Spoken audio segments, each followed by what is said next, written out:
Се уште се вршат клинички прегледи и попис на свињите во фармите, кои се во радиус од 10 километри на потврдените жаришта со африканска чума во Делчевско.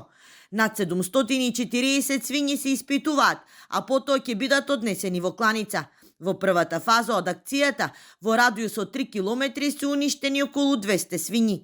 Појавата на болеста ќе предизвика сериозен удар на гранката. Се очекува директна штета од 50 до 60 милиони евра.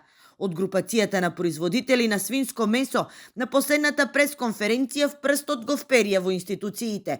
Велат доколку надлежните не ги игнорираа мерките донесени пред 2 години, состојбата немаше да ескалира и да се загрози екзистенцијата на околу 11.000 семејства. Со жалење можеме да констатираме дека поголемиот дел од предвидените мерки со општини тогаш и се уште не се реализирани.